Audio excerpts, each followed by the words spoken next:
Great. I can see people joining. We're up to 29 participants now.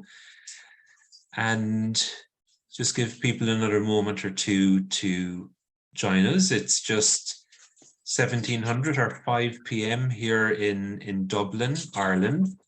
And I know we have people joining from all over the world. So thanks so much for taking the time out. Before we introduce our speaker for this evening, just to say the session is being recorded and everybody will be sent a copy of that recording after the session as well. So Timmy Frawley is my name from University College Dublin, and I'm joined here by Nicola Koss from ADHD Ireland.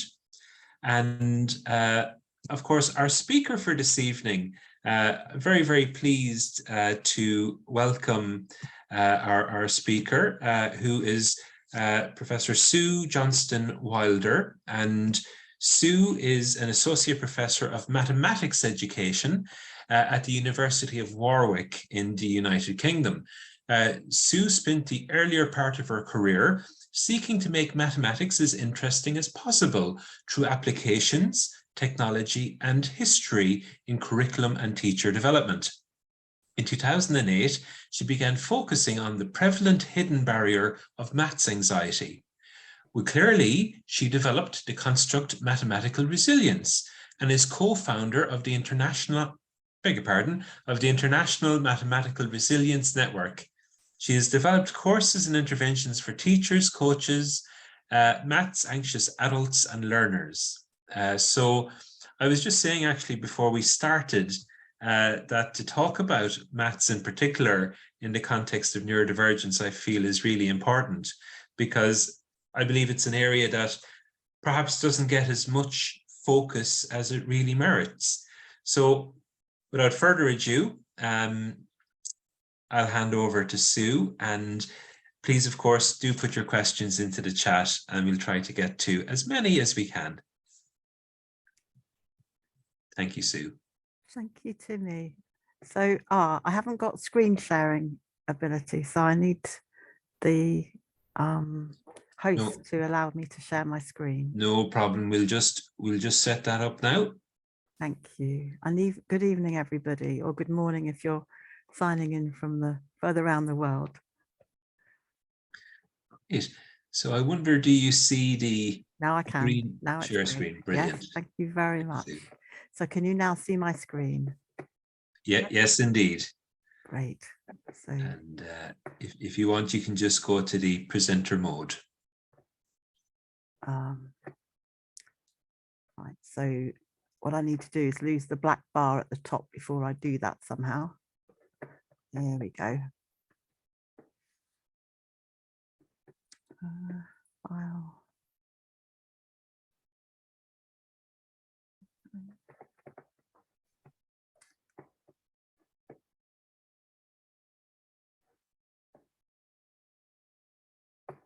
Let me just try that again.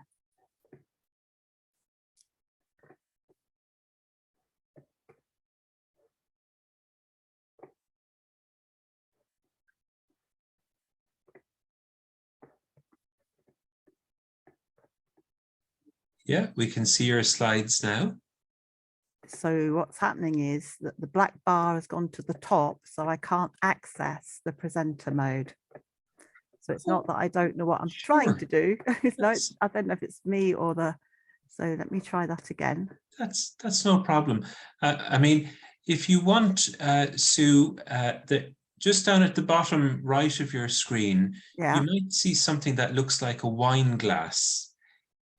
You could click on that and it should go to presenter view. So just down near the bottom right. Oh, how lovely. Yeah. Oh, there we go. How's that? That's it. Brilliant. Thank you. Lovely. Right. Good evening, everyone. So this is a very tentative presentation today, because when I've raised the issue of maths anxiety as a neurodivergence issue, it's very risky thing to do because there's a risk of causing offence to people. So I would like you to know that I'm not planning to cause offence to anybody.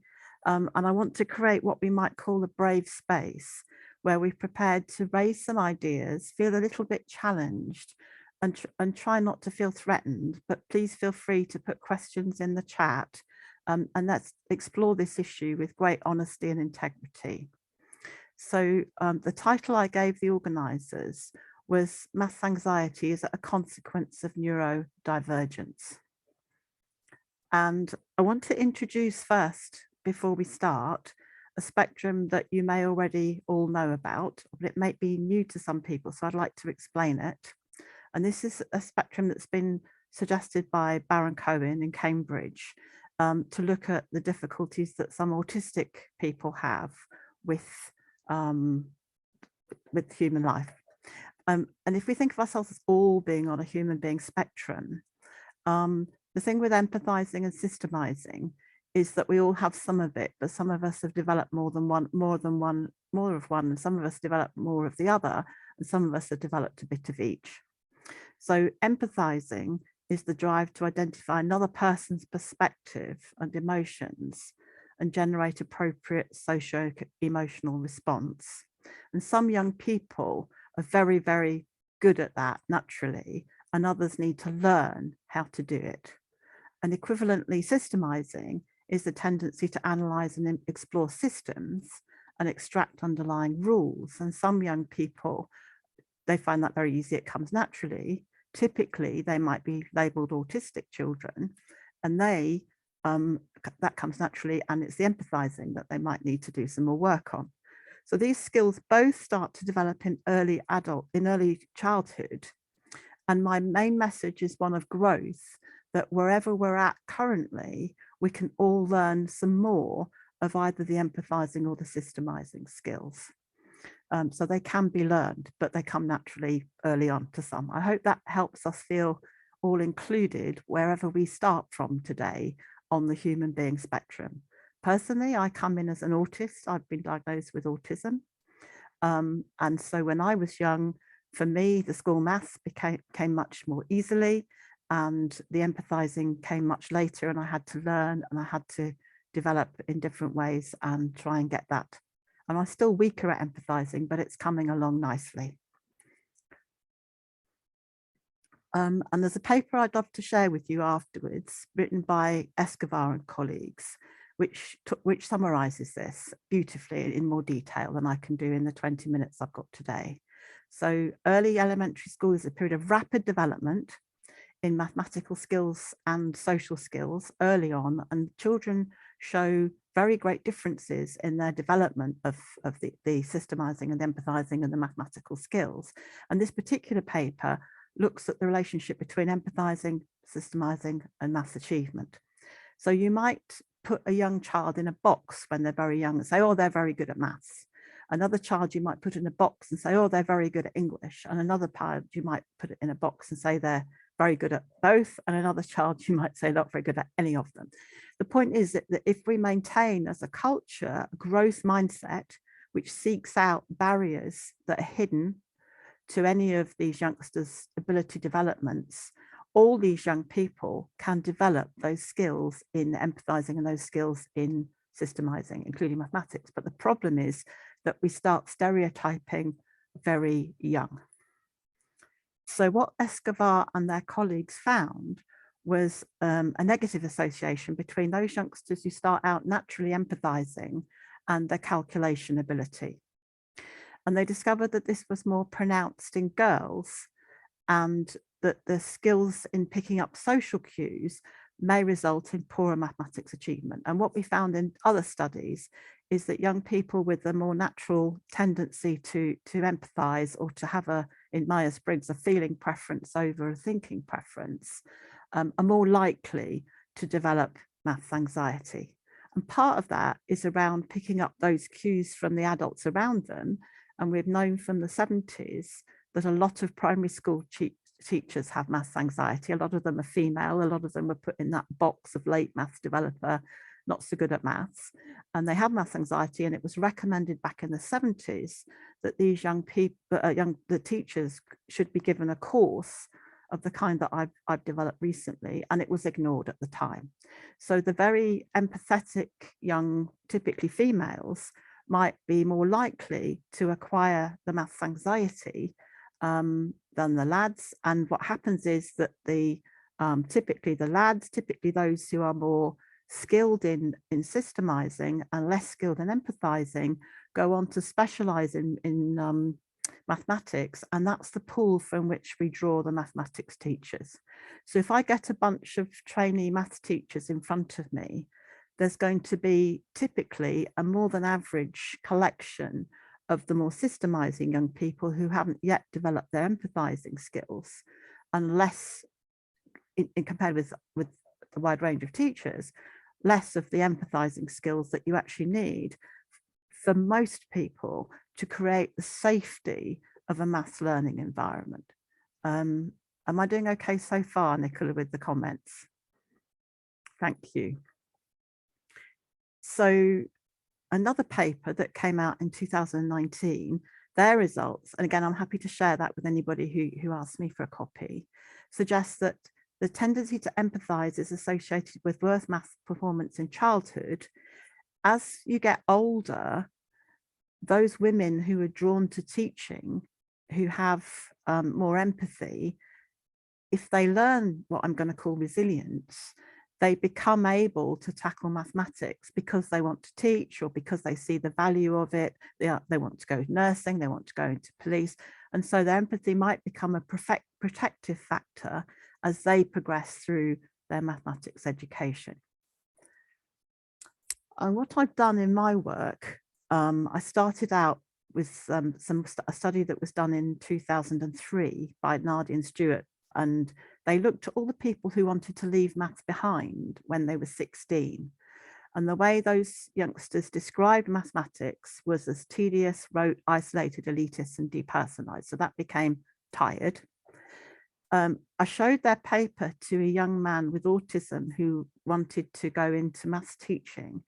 And we had a really good conversation about this. And he said, well, actually, there's a lot about those features that I really like as an autist, because you could reframe tedious as routine, which I like because I'm autistic, rote, as I like it because it means that I can remember things because they're predictable and they're in a pattern.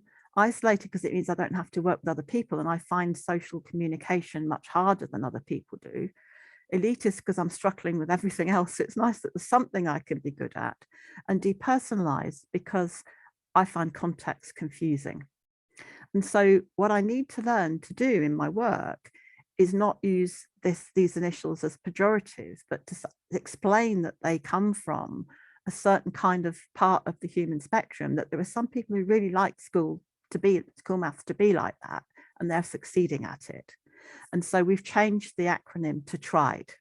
So by the time you get to 16 and you've been through school maths, if you've had maths teachers, relatively speaking, from the more autistic spectrum, you might not have encountered success because as a person from the other end of the human being spectrum, you might not have felt included.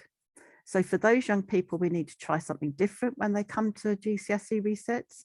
And I coined what I tried to suggest is a matching acronym, which is ALIVE. And my worry here is that there's a pejorativeness about these two words, TRIED and ALIVE.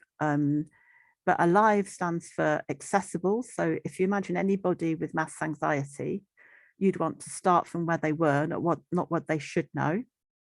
If they're a resit student, for example, that it's linked to what they know and understand already, that it's inclusive, whatever the neurodiverse barriers they might have met in the past.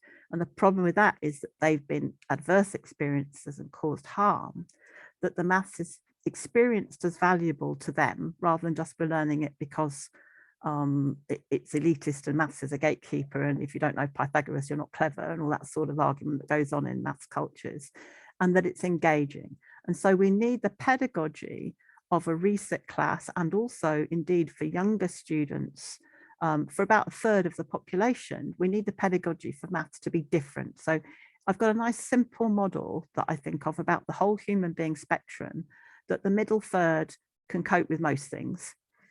The more empathizing, naturally empathizing youngsters prefer the tried maths curriculum, and the more empathizing initially young people would prefer the alive curriculum.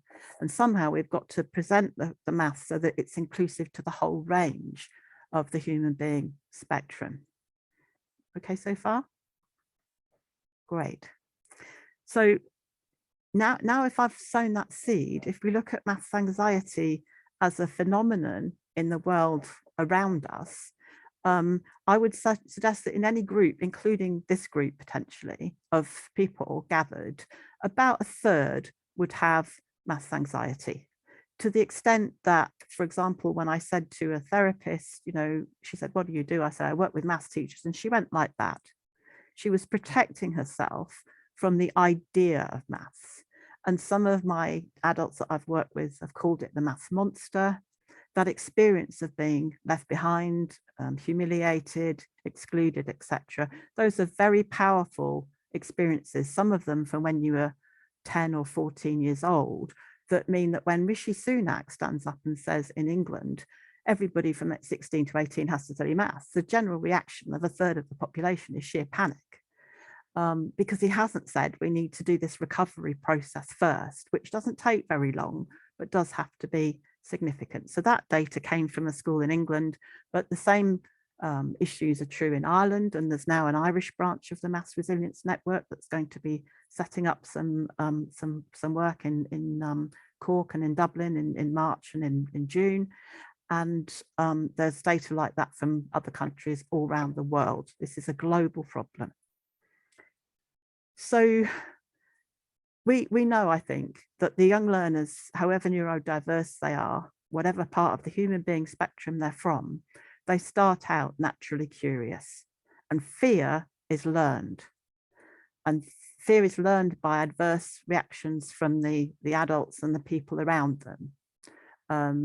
Things that cause fear become avoided, and you get into a vicious cycle. And in my case, because I'm thinking about maths anxiety, but you could just as well be thinking about writing anxiety, presentation anxiety, technology anxiety. If you have a fixed mindset rather than a growth science mindset, you might protect yourself by saying, "I'm not a maths person, I'm an English person," and not allow for that possibility that you could grow that other part of your wonderful, amazing brain, and you get self-fulfilling prophecies.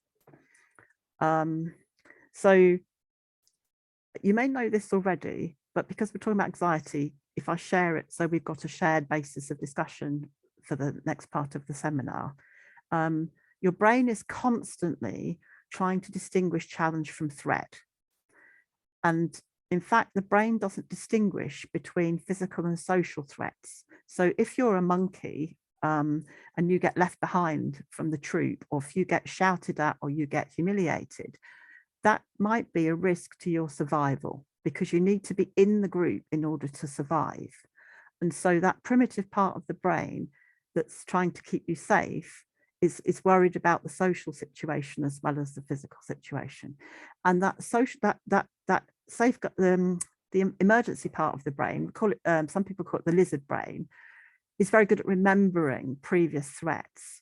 And so the first thing that happens when the brain perceives a threat is it responds by fight or flight, or sometimes freeze initially. So we've got some people who might, as soon as they see a piece of maths on the table, or if they go into a maths classroom, I've got colleagues at work who are adults, it's going to a maths classroom, immediately their brain says, not safe, and goes into panic mode. And that's why one of the adults at Warwick, and I'm talking about a prestigious university that still has 1 in 3 students, adults, staff members with maths anxiety. So it's not about higher attaining, lower attaining, it's a human being spectrum experience.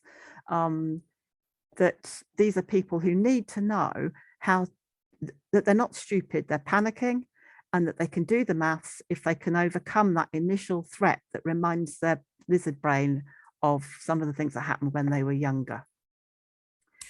And these are examples of people, adults who've come back to Warwick to a widening participation course, and who've had adverse prior experiences, which actually cause trauma. Now, I know it's contentious to use the word trauma because you might think that's saved for the really bad things, but trauma is actually this tendency to go into the panic space and say, I can't do it, I can't do it. And that is caused by these adverse experiences. So you can see at the bottom, this person N says, I'm trying to do this resit in maths, but it still gives me the chills.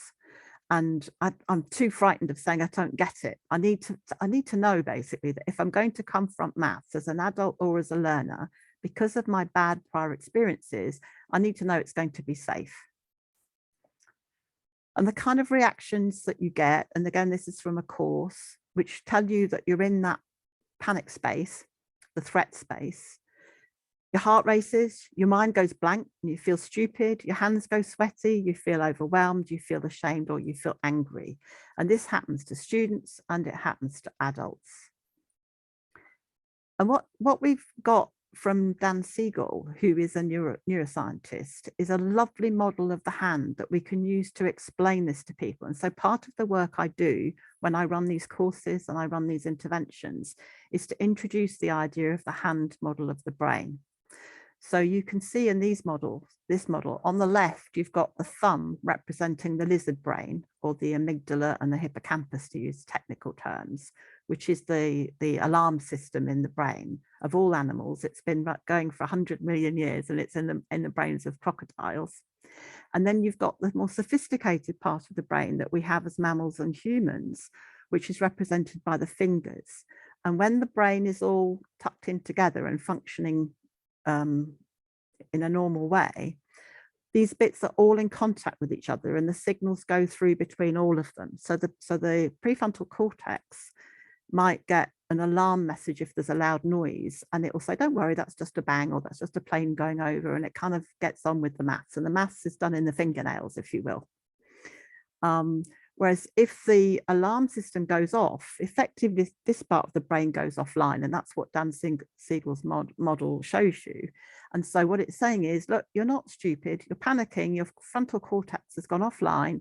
To do the maths, you have to rest and digest. You have to get yourself back into a thinking space, because the brain is saying, tiger, tiger, and trying to get you to run away or fight the tiger. And there's a lovely video of Dan Siegel explaining this model.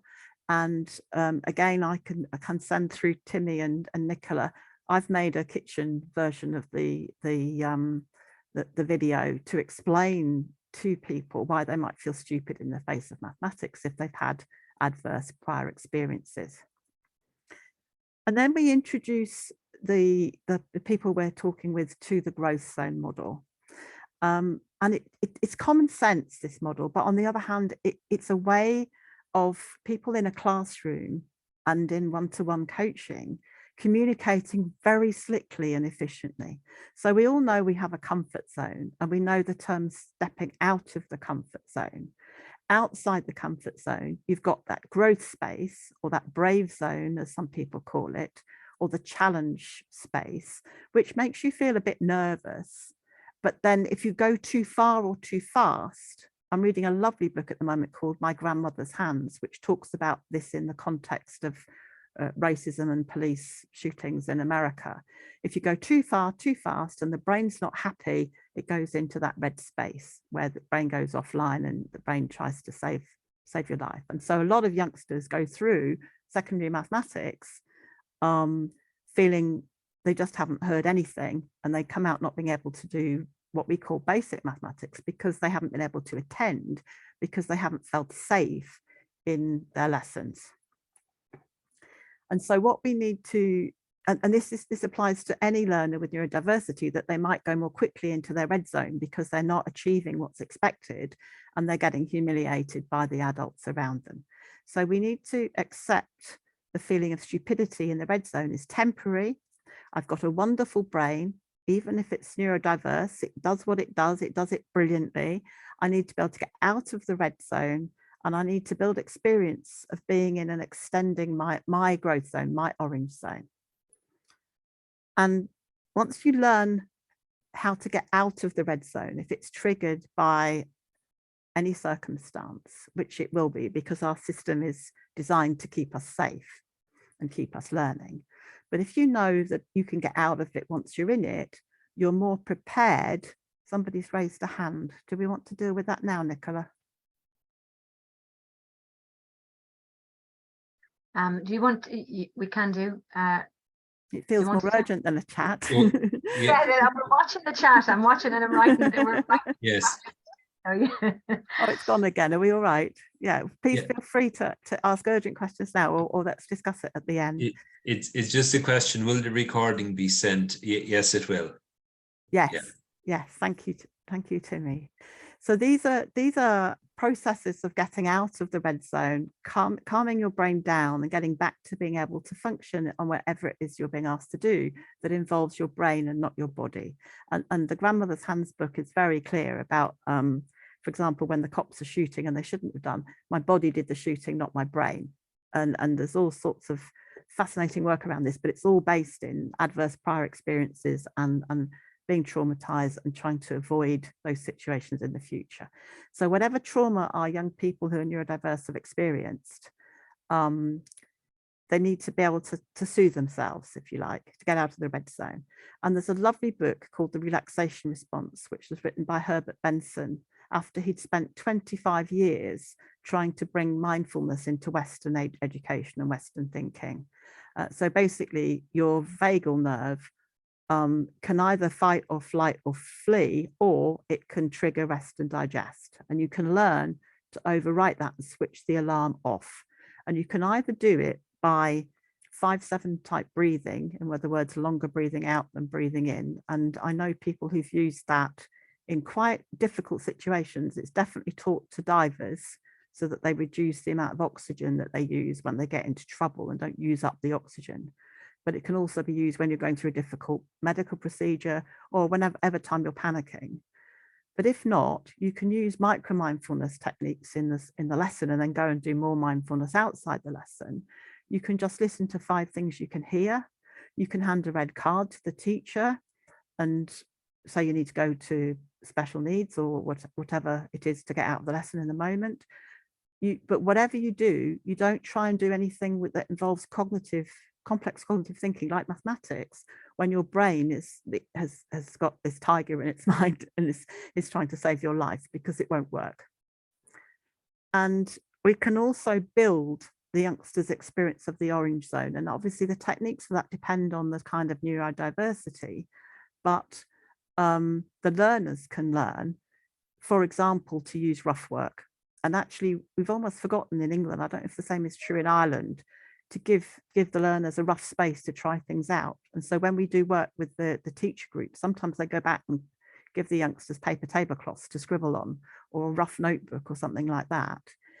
There's a kind of tendency in maths to think if you get stuck, you're not good at maths.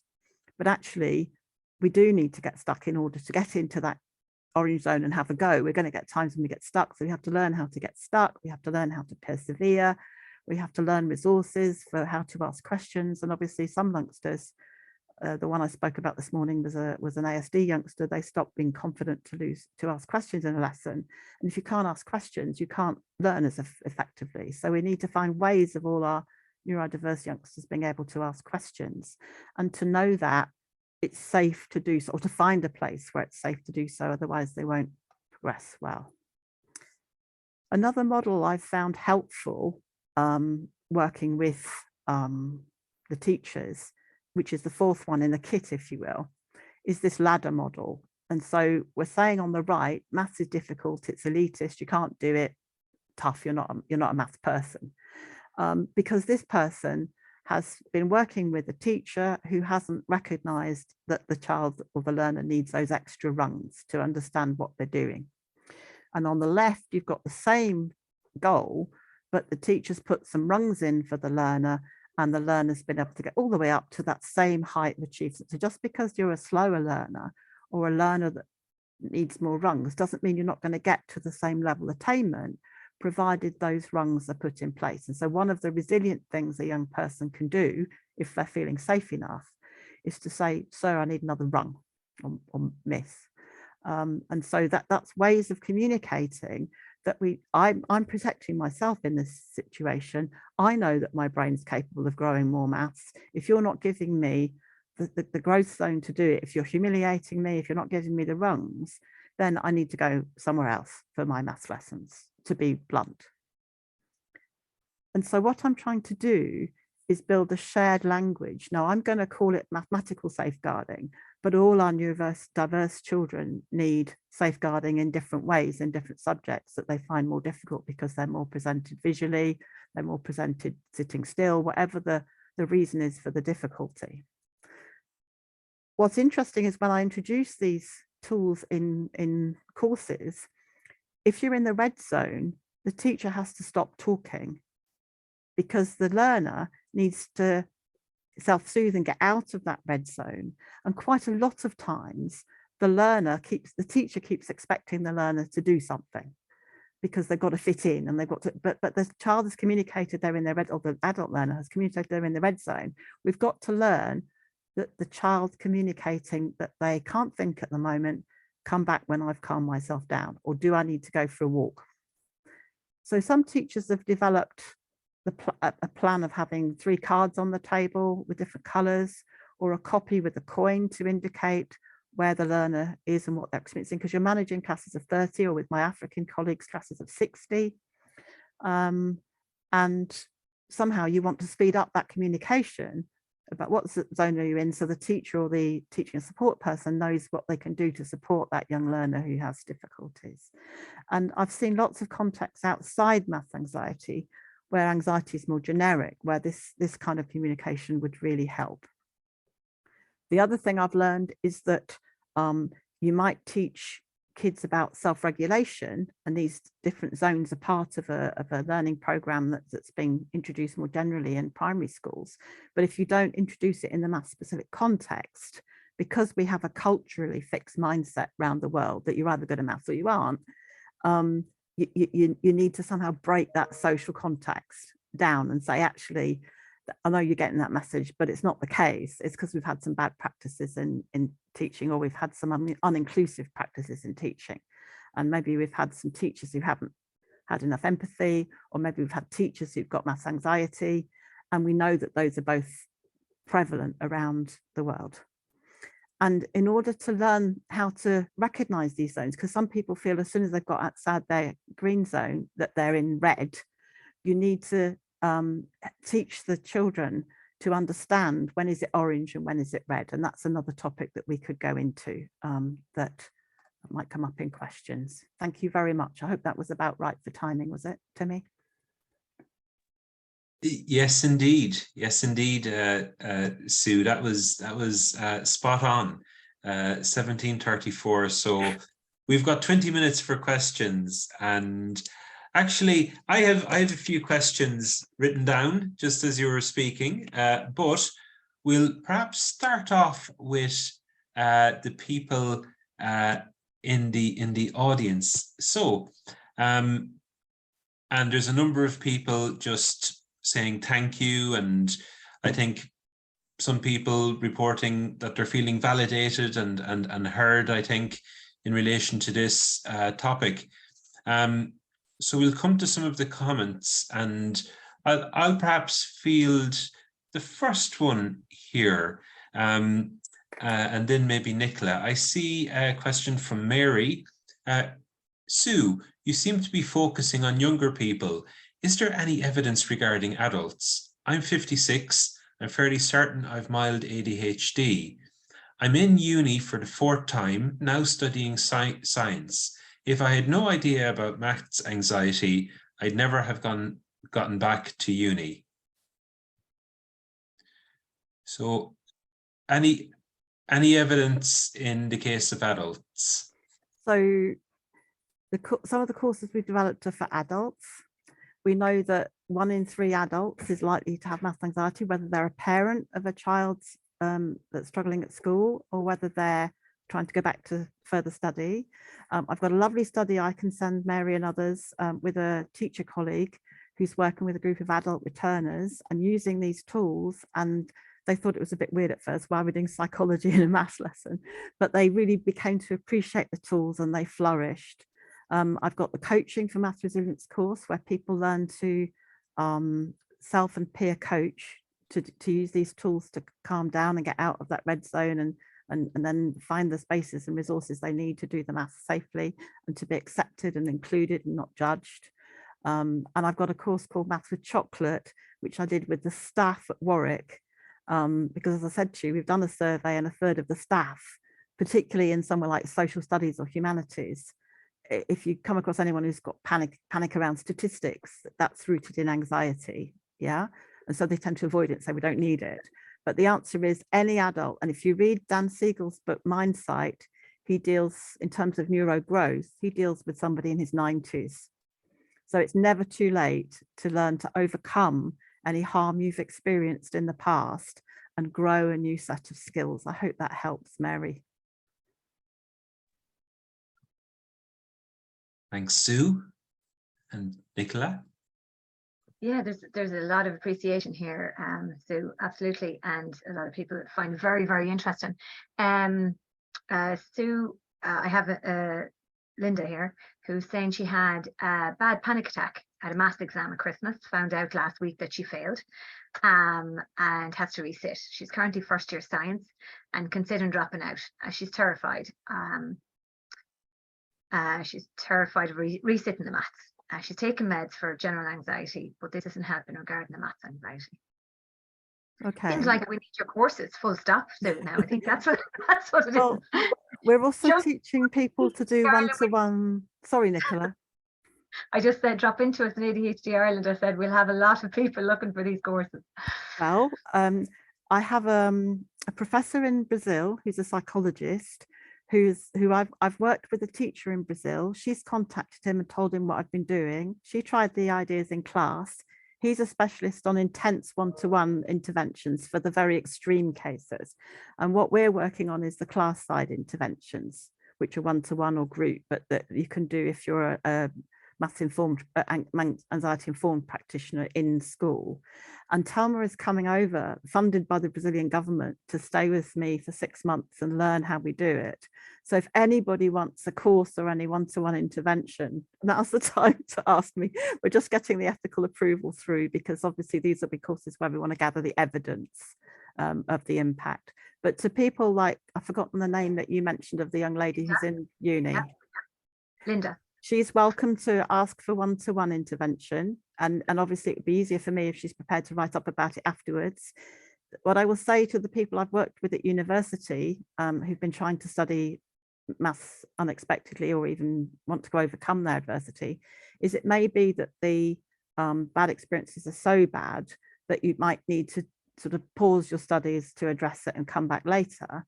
But there was one young man who I worked with, had one session explaining these ideas and these tools to him, and he went from failing his first year to getting 80% in his resit. So, you know, we've seen that if you reframe this as a health and safety issue rather than an ability issue, the maths becomes accessible. So I'd love to work with, I've gone again, sorry, because I'm in presentation anxiety mode. What's her name again? Linda. Linda. I'd love to hear from Linda. My email address is around. My name's got a hyphen in it, but it's quite easy to find.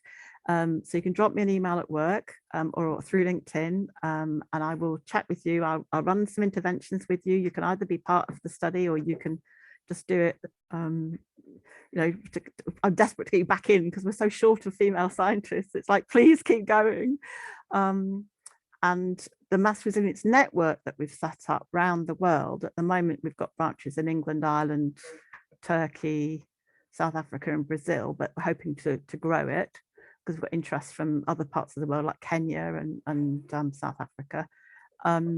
We're setting up practitioners who are maths anxiety informed, who can use these tools to keep people in science and technology subjects, because that's, you know, even in psychology, if you go and study psychology and you hit stats and you've got math anxiety, you would walk away because that's what you do with something that frightened you in the past. You walk away to protect yourself unless you've learned these safeguarding strategies. So Linda and others, I hope that will help us get more and more people re-included in these systemizing subjects. Hey, so the questions are coming thick and fast. Here's one from Jane. Currently, how much of this type of education is taught to primary educators? Are maths teachers aware of neurodiversity training? Oh, that's a big question. I think it's a bit of a special interest still in maths teachers, and that's not acceptable. But we are, I don't know about, again, in Ireland, but and I'm learning, but in England, we are short of people who will come and do maths, and we're not looking for them in the right places, because I think we should be looking for people. It's easier for me to take an empathetic teacher and turn them into a maths teacher than it is to take someone who's got a first-class degree and needs to learn empathy and hasn't ever done it, because those are both big jobs, but the government's only digging in the source of maths teachers, if you see what, of mathematicians. And actually what you want in front of this other third of the population is somebody with a lot more empathy who knows who to ask if they get stuck with the maths.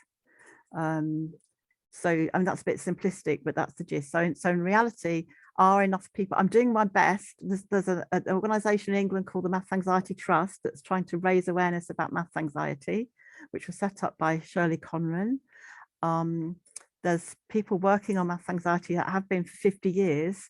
It's time that everybody knew about the maths anxiety side. In terms of the neurodiversity, I think we've got a long way to go. I really do.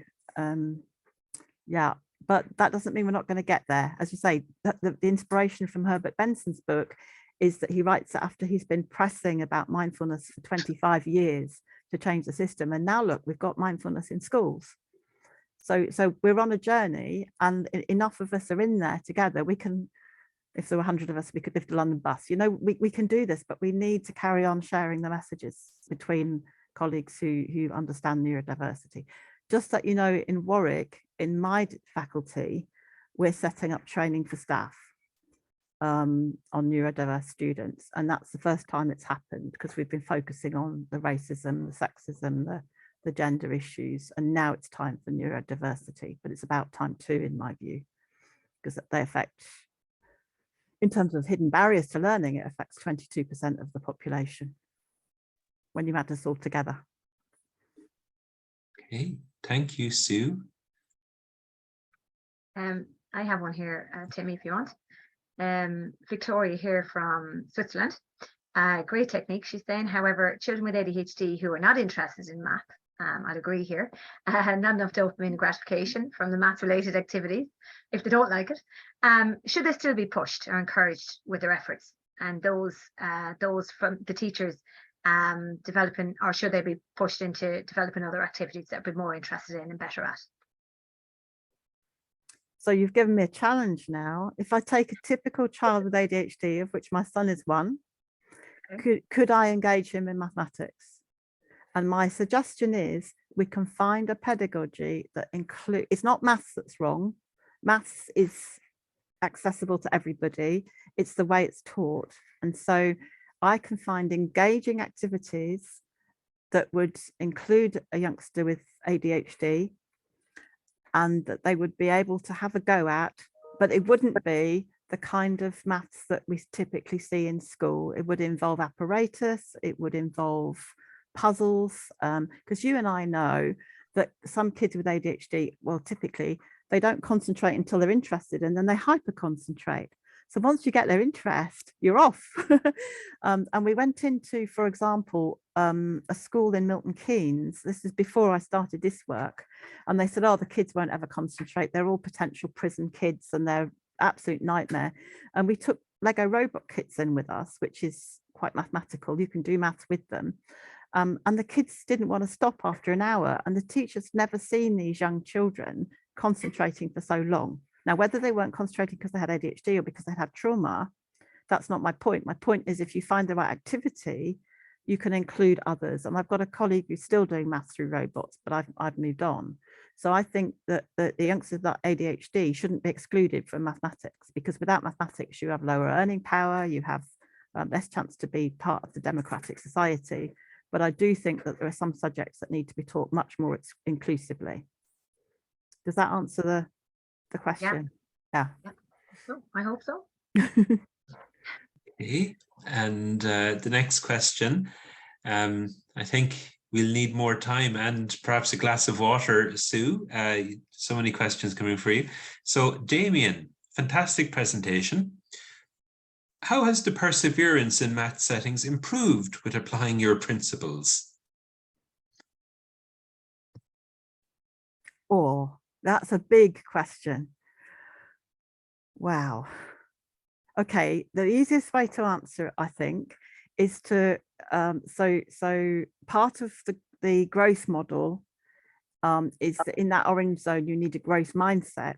That's one of the ingredients of the orange zone. You need a growth mindset, you need maths that you value, you need to learn how to struggle, and you need a learning community and resources. And the bit that's proven is Carol Dweck's work, that if you have a growth mindset, that increases your willingness and ability to persevere and persist. And similarly, a psychologist called Bandura, he uses the term self-efficacy as part of that element of growth zone model. Doesn't know that's what he's doing, but that's, you know, and self-efficacy is about self-belief. And if you have self-efficacy, you're much more likely to persevere and persist. And all of those are well established. So we're drawing on existing knowledge that those things have been shown to be the case when we put this framework together. And our job as educators and practitioners is to put that together into a framework that works. I just want to tell you some new headlines, because I noticed Maria's put something in about higher so-called ability. I'm working with one teacher who's working in a grammar school, which is a selective school. They've got high attaining youngsters, and our maths results come 1, 2, 3, 4, 5, 6, 7, 8, 9 in England at the moment. And he's measured on his proportion of youngsters who achieve level 7, 8, or 9. And it's gone up from 64 to 90% by focusing on this idea of safety and being able to persevere. I mean, perseverance, as long as you're engaged, comes quite naturally, but it's about, are they feeling safe? And so he's illustrated that you can raise your grades quite significantly by practicing some of these ideas. I've noticed that Maria says it's not to do with math stability, because you can have maths anxiety at a level of high achievement. And I think Jenny illustrates that. She's gone on to do a science degree. She's clearly doing okay in the system in many ways, but those people can also have maths anxiety. And Sian Bylock has produced an article about that recently, about how people who appear to be perfectly good at maths and don't seem to have any problems can still feel highly anxious about doing anything where they're not sure what the answer is. Okay.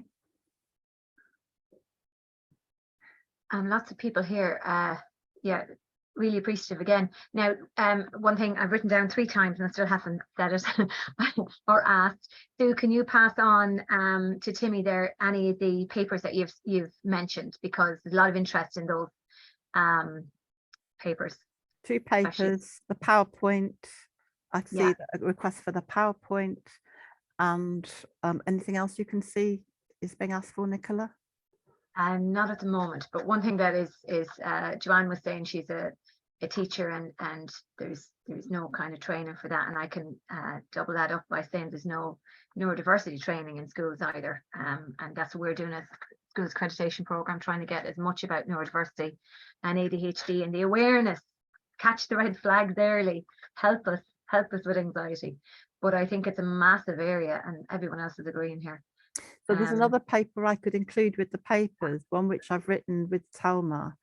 So what it does is it uses the Scottish model of trauma-informed practice and the 3 levels. And it says that we need everyone to be aware of maths anxiety and how you'd notice it, how you'd recognize it, from the kids' subversive behavior. You know, no, I'm not doing it, and arguing that they shouldn't do maths or whatever. Anxiety-informed practitioners who know some of these models or equivalent and know what to do about it.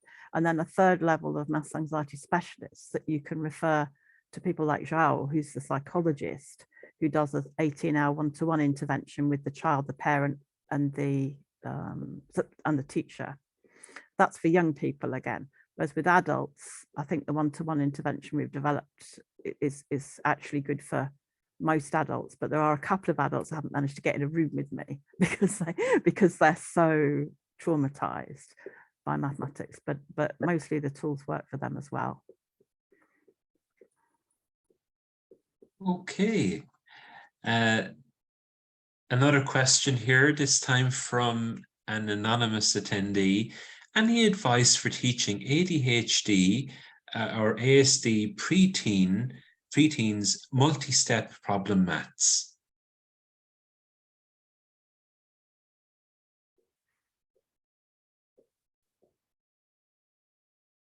That's a really good question. I feel it's outside my remit today, but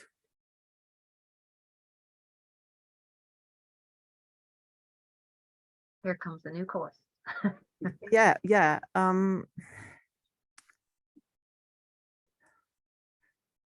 Is it the parent that's asking or the teacher? I'm not sure. I'm going to make an assumption. How about from the parent perspective? So the parent's job is to be a safe place at home. And that's why I asked everybody to read that article about Maths on Toast before they came, or if not, to read it afterwards. And that's a parent working with a 9-year-old, and the 9-year-old's got the language of these tools. And she says, I don't want this activity. It's a red one. I need an orange one. Yeah. So Rosemary Russell, let me see if I've got a copy. I haven't got it with me. She's written a lovely book called How to Help Your Child with Maths, Even If You Don't. And that introduces 10 things you can do as a parent to support the child. In terms of the multi-step nature, I'll have to come back to you. I'll tell you what I do with lots of maths students. They find writing very difficult. So they come to university, like I did, come to university and you can't write an essay, but you're very good at maths. And we've started doing things like using PowerPoint to structure the task of writing an essay. And that's a multi-part process, isn't it? Writing an essay. So putting it out in PowerPoint. But there will be AS specialists who'd be able to answer that question much better. So the parent's role is to keep it calm, make sure that we ask for the resources, come back, drop me a note and let me see if I can find a better developed answer. But if you can accept for the minute that I'm focused elsewhere just tonight, but I do think it's a really important problem. Thank you. Thank you, Sue. And I think we have time maybe for 2 or 3 more questions. Over to yourself, Nicola. Yeah, thank you for a great presentation, Jean says. Would you mind clarifying the relationship between math anxiety and neurodiversity? Is there a positive or a negative correlation between them, or is it more complicated? We're saying that for a lot of people who are neurotypical, they're more likely to develop mathematics anxiety. Whereas the people who are on the autistic end of the human being spectrum are less likely to develop maths anxiety unless they develop for social reasons as opposed to maths reasons. So there is a relationship, but what I'm saying is that the problem is inverted compared with how it is usually in the world outside, because typically in the world outside, the neurotypical people get on better and the neurodiverse people are the ones that struggle. Whereas in maths, we've got an example where it's the neurodiverse person in the typically AS maths teacher who is working in their field, their special interest, and who's this is where it gets where we have to have a brave space to talk about it. The person more on the autistic spectrum doesn't intend to exclude anybody, but has their ways of doing things that the neurotypical person might not be able to flex into. So there is a relationship, but my point about the talk is it's the other way around. Does that make sense? The AS people have the maths and IT field, don't they, typically? And we're trying to encourage more neurotypical people into that field because we need more people to be good at maths. And so we're trying to change the pattern the other way around. We're trying to include the neurotypical people in the school subject, whether there's more AS. Does that make sense? Yeah. Which is why I thought I wanted to have the conversation with you and actually get into debate with some of you about how you see that and how we can communicate it safely without alienating people against AS people because they've got maths anxiety. Because the person, if I've got maths anxiety, I don't go, encouraging people to blame the AS community for their maths anxiety. That's not how we want things to go. We want to encourage understanding and help people get over these different, which is why I started out with that growth idea, and the fact that whether you've got empathy or whether you've got systemizing, already you can grow the other one. So we want more maths teachers to grow empathy, and we want more neurotypical people to grow their systemizing capabilities. Okay. And then Rob has a question. He describes a positive experience of going to college and says that the best thing about learning maths this time was understanding that maths applied to real world things such as movement, for example. At what point do kids or adults interested in maths overcome their ability to sit and understand what the numbers are telling them? Say that again, please. At what point do the... At what point does a kid or adult's interest in maths overcome their ability to sit and understand what the numbers are telling them? So at what point does their interest outweigh maybe any difficulty with sitting or understanding the numbers? Right, that's again a very complex question. Ryan and Decky, in their self-determination theory, have a lovely model of motivation. So either you're intrinsically interested in the maths because it's something that makes you buzz, which is true for a lot of people, or in their scale, you could have extrinsic motivation, but you actually understand the value of what you're being asked to do. And so for me, lots of maths teachers need to help people understand what maths looks like in the real world, because you don't see algebra in the supermarket, although it's there, it's hidden. And so the point about, yes, you can find maths in the real world is a really important point for that orange zone, that you've got to have value in order to get into that space. Otherwise, why would you bother if you didn't value it? That's the point. Unless you've got somebody standing over you with a cane, and that's not a good way to motivate anybody. So it's really important for maths teachers to help the learner understand where the maths they're trying to learn fits into their own goals and ambitions. So if we're learning Pythagoras theorem, which only stairlift fitters and people trying to decide whether a window is square or not, where a corner is square or not, but they're the only ones that use it. The rest of the world doesn't actually ever need Pythagoras theorem. But as the teacher demonstrated when the kids said, why are we doing this? It's boring, it's old maths, it was important 2000 years ago, it's not important now. What she did was get them to sit and think about the processes they've been through in order to tackle this piece of ancient mathematics that was accessible to them, and how those skills that they were learning about handling formula and communicating their answers, those are the skills that the young people need in employment. And so she took the question very seriously and helped get them motivated to have another go at it. But part of me wants to get Pythagoras theorem off the syllabus. Because it's hard to have that conversation with every generation of kids. Whereas if you're talking about algebra and algebraic thinking, and there's a lovely book I was involved with called Developing Thinking in Algebra, it's about things like, how long is it going to take me to cook this chicken? You know, I need a formula so that when I buy the chicken, I can plug it in, the weight of the chicken into the formula, and then put it in for that long. And so algebraic thinking is an everyday part of our lives, but it doesn't look like school algebra. Yeah.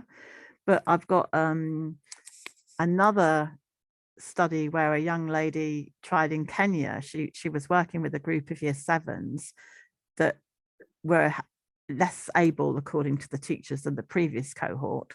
And she had them using software to develop the understanding of algebra. She had those kids running to the maths lessons. We do not need to teach algebra in such a way that it frightens the life out of everybody. And, you know, you don't get kids running to maths lessons unless there's something exciting going on in the lesson. So I'm sorry if I've got a bit passionate there, but I think we can teach differently. And on that note, Nicola, do you have any concluding comments or queries for Sue? No, I think, do you know what?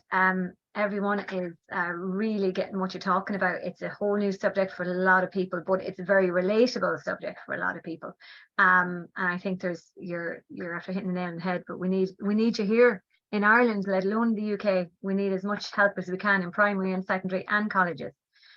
because there's students from all ages here and parents talking for their kids. So Julie and Yeah. Maria, based in Cork, and I think, I can't remember where the other lady's based, they will be delighted to hear that, and just watch this space for the next 6 months. Yes, and actually, just speaking of Julie, that's Julie Crowley, we'd just like to flag a conference developing awareness about maths anxiety that the Irish branch of the Maths Resilience Network are running in Cork in the Munster Technological University on the 12th of June. So I'm just going to put that, excuse me, I'm just going to pop it into the chat for everyone there. So sorry that we didn't quite get to everybody's questions. To be frank, we had more questions this evening than I think we've had in many, many months. I think the talk really triggered more questions than in many of our recent talks. So definitely you've